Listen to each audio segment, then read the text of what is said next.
So I promised y'all I was going to make improvements to my video, so I figured we'd try this out.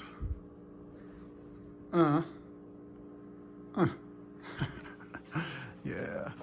All right, welcome back to the garage. Got my 944 timing belt toolkit from 944online.com.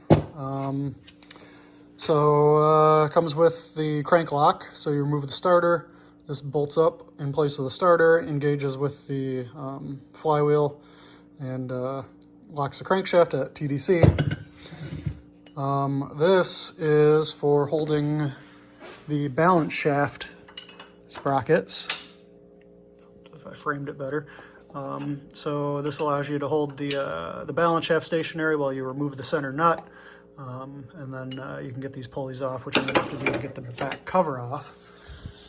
And then the other tool is a 27 millimeter offset thin wrench for tensioning the timing and the balance shaft belts.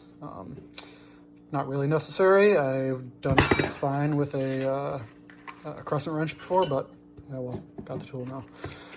And then this is Cricket, which is a Gates tool for measuring belt tension.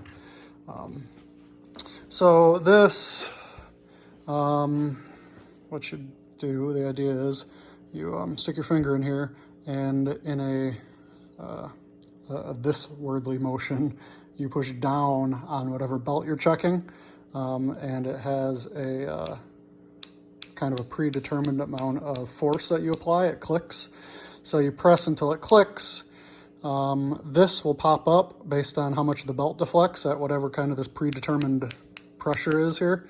And then you basically, the looser the belt, the more it will deflect. The tighter the belt, the less it will deflect. So like that, for example, let's say you press and it measures like right there. It looks like that would be, looking at it this way, you go roll over check, it's about 100 pounds. So, yeah, so I don't know. It should help to get us somewhere in between doing it by feel, our 3D printed tool, and then this will just be a third measure. I don't know. It wasn't really necessary, but it was cheap and I thought it was neat, so we'll give it a shot. Compare all three methods. Starter. Doesn't look like it'll be too bad to get out of there, so we're gonna get after it. Consider it got. Piece of cake. To 19 millimeters to get the starter off, a 17 for the heat shield, and an 8 and a 13 for the wiring. Pops right out. But it's funny, for this car not being crusty at all, the starter sure is. We'll maybe get that a little bit cleaned up before it goes back in. But it's funny, while I was underneath there, I was thinking about something. So after high school, I worked in a classic car restoration shop for quite a while. And one day, one of the guys that I work with had a combination wrench on something, and he was just beating the hell out of it with a hammer, trying to get a bolt loose. And I mean, all done it, right? I still do it. But so the owner came out, and he's like, "Hey, you ever seen those combination wrenches that have the flat on one side so that you can beat on them?" And the guy was like, "No, I haven't seen those." He goes, "Exactly, quit beating on my fucking wrenches." So I always thought that was kind of funny. But the one thing he never commented on was the old combination wrench double hook method for extra leverage. So I think that one's good to go. You can use that one all you want. All right, the crank lock is in. It's just held in by the starter bolts, and it just engages with the teeth of the flywheel and holds the crank in place while you're working on the front of the engine. So pretty slick, I like it. All right, rear timing cover is off. Somebody, whoever did the timing belt at some point in this car's life, cut some access holes to make this a little easier to get off. Strangely enough, they only cut some. Still had to remove the balance shaft pulleys and the crank pulley to get it off, but they cut a big hole here, which you don't even really need because it's in front of the water pump.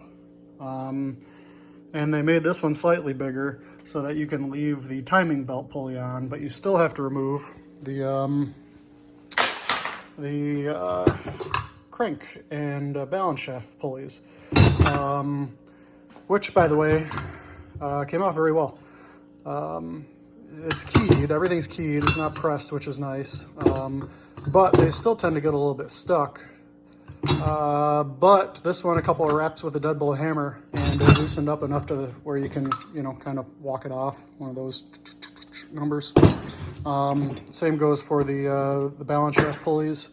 I just got a little pry bar behind them, gave them a little pressure to get them started, and they also walked right off. So serviceability, these cars really aren't bad. It's just knowing what to do, because unless you're familiar with German cars or Porsches in particular, everything is just a little bit different than what you're used to. But once you know what you're getting into, the actual process is not bad. So next we're going to be getting the water pump off, get it cleaned up, get the new one installed, and then reverse the process. I mean, come on, look at this. They gave you little tabs to pry against to break the water pump loose. Like, thoughtful, serviceability, Germans, ja. All right, we're back to the bench. So we have, oh shit, the old water pump and the new water pump.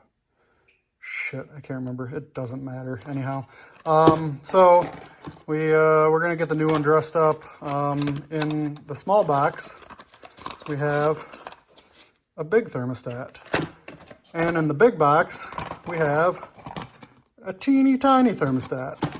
We got to install the coolant outlet for the turbo.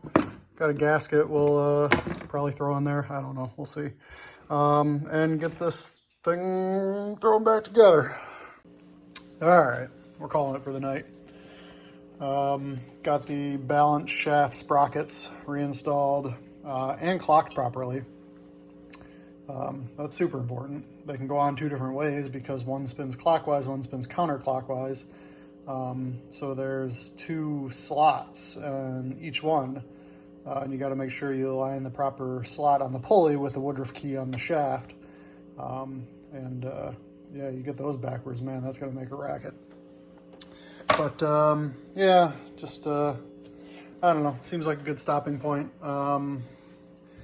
At this point, really, I need to get the cam tower cleaned up and reinstalled, because that's going to allow me to put the timing belt back on. Still waiting on all my hoses from 944 online. Got a hose kit and a couple other things on order. Some injector parts and just kind of some stuff. So I think that's pretty good progress for tonight. Just gotta get things kind of cleaned up here and call it. So have a good one.